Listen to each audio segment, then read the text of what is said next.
ರಾಜ್ಯದ ಕರಾವಳಿ ಮತ್ತು ಮಲೆನಾಡು ಭಾಗದಲ್ಲಿ ಈಗ ಪ್ರವಾಸಕ್ಕೆ ಹಲವು ಜನ ಪ್ರವಾಸಿಗರಿಗೆ ಬ್ರೇಕ್ ಹಾಕಿದ್ದಾರೆ. ಅದಕ್ಕೆ ಇವರು ಇನ್ನೊಂದು ಸೊಲ್ಯೂಷನ್ ಅನ್ನ ಹುಡುಕೊಂಡಿದ್ದಾರೆ. ಏನಪ್ಪಾ ಅದು ಪರ್ಯಾಯ ಮಾರ್ಗ ನೋಡ್ತಾ ಹೋಗೋಣ. ಮಲೆನಾಡು ಭಾಗದಲ್ಲಿ ಪ್ರವಾಸಿ ತಾಣಗಳು ಬಂದ್. ಚಿಕ್ಕಬಳ್ಳಾಪುರದತ್ತ ಮುಖ ಮಾಡ್ತಿರುವ ಪ್ರವಾಸಿಗರು ಒನ್ ಡೇ ರೌಂಡ್ ಟ್ರಿಪ್ಗೆ ಎಲ್ಲಿಲ್ಲದ ಡಿಮ್ಯಾಂಡ್. ಹೀಗೆ ಸರತಿ ಸಾಲಿನಲ್ಲಿ ನಿಂತಿರುವಂತಹ ಬಿಎಂಟಿಸಿಯ ವಾಯುವಜ್ರ ಬಸ್ಗಳಿಂದ ಇಳಿತಾ ಇರುವ ಪ್ರವಾಸಿಗರು ದೇವರ ದರ್ಶನವನ್ನು ಪಡೆದು ಖುಷಿಯಿಂದ ಎಸಿ ಬಸ್ನಲ್ಲಿ ಪ್ರಯಾಣ ಬೆಳೆಸ್ತಾ ಇರುವ ಬೆಂಗಳೂರಿನ ಪ್ರವಾಸಿಗರು. ಅಂದಹಾಗೆ ಈ ದೃಶ್ಯಗಳು ಕಂಡುಬಂದಿದ್ದು ಚಿಕ್ಕಬಳ್ಳಾಪುರದಲ್ಲಿ. ಅರೆ, ಬಿಎಂಟಿಸಿ ಬಸ್ಗೂ ಚಿಕ್ಕಬಳ್ಳಾಪುರಕ್ಕೂ ಏನ್ ಸಂಬಂಧ ಅಂದ್ರ ಇಲ್ಲೇ ಇರೋದು ನೋಡಿ ಮ್ಯಾಟ್ರು. ಅಂದಹಾಗೆ ಬಿಎಂಟಿಸಿ ವತಿಯಿಂದ ಬೆಂಗಳೂರಿನ ಮೆಜೆಸ್ಟಿಕ್ನಿಂದ ಚಿಕ್ಕಬಳ್ಳಾಪುರದ ನಂದಿ ಬೆಟ್ಟದ ತಪ್ಪಲಿನ ಕಣಿವೆ ಬಸವಣ್ಣ ದೇವಾಲಯ, ನಂದಿ ಗ್ರಾಮದ ಶ್ರೀ ಭೋಗನಂದೀಶ್ವರ ಸ್ವಾಮಿ ದೇವಾಲಯ, ಸರ್ ಎಂ ವಿಶ್ವೇಶ್ವರಯ್ಯನವರ ಜನ್ಮಸ್ಥಳ ಮುದ್ದೇನಹಳ್ಳಿ ಸೇರಿದಂತೆ ಆದಿಯೋಗಿ ಸದ್ಗುರು ಸನ್ನಿಧಾನಕ್ಕೆ ಒನ್ ಡೇ ಟ್ರಿಪ್ ಪ್ಯಾಕೇಜ್ ಅನ್ನು ಜಾರಿ ಮಾಡಿದ್ದು, ಈ ಪ್ಯಾಕೇಜ್ಗೆ ಪ್ರಯಾಣಿಕರಿಂದ ಉತ್ತಮ ಸ್ಪಂದನೆ ಸಿಕ್ಕಿದೆ. ಅದರಲ್ಲೂ ಈಗ ಕಳೆದ 2 ವಾರದಿಂದ 10 ರಿಂದ 15 ಬಸ್ಗಳ ಮೂಲಕ ಬರ್ತಿದ್ದ ಪ್ರವಾಸಿಗರ ಸಂಖ್ಯೆ ದುಪ್ಪಟ್ಟಾಗಿದೆ.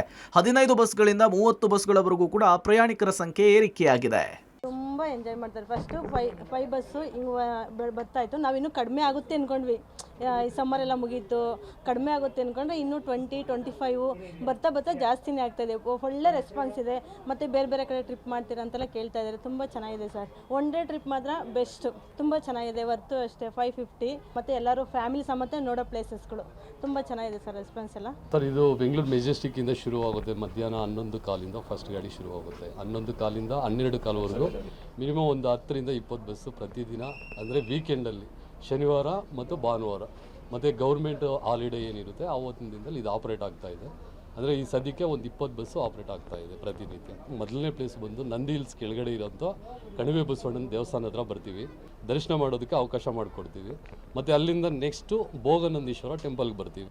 ಮತ್ತು ಅಲ್ಲಿಂದ ಮುಗಿಸ್ಕೊಂಡು ಲಾಸ್ಟ್ಗೆ ಈಶಾ ಫೌಂಡೇಶನ್ಗೆ ಲಾಸ್ಟ್ ಪ್ಲೇಸು ಅಲ್ಲಿಗೆ ಹೋಗ್ತೀವಿ. ಒನ್ ಡೇ ರೌಂಡ್ ಟ್ರಿಪ್ಗೆ ಕೇವಲ 550 ರೂಪಾಯಿ ನಿಗದಿ ಮಾಡಲಾಗಿದೆ. 250 ಕಿಲೋಮೀಟರ್ ಪ್ರಯಾಣದಲ್ಲಿ 5 ಸುಪ್ರಸಿದ್ಧ ಪುರಾತನ ದೇವಾಲಯಗಳ ದರ್ಶನ, ಈಶಾ ಫೌಂಡೇಶನ್ನ ಆದಿಯೋಗಿಯ ದರ್ಶನ ಭಾಗ್ಯ ಸಿಗಲಿದ್ದು ಪ್ರವಾಸಿಗರು ಫುಲ್ ಖುಷಿಯಾಗಿದ್ದಾರೆ.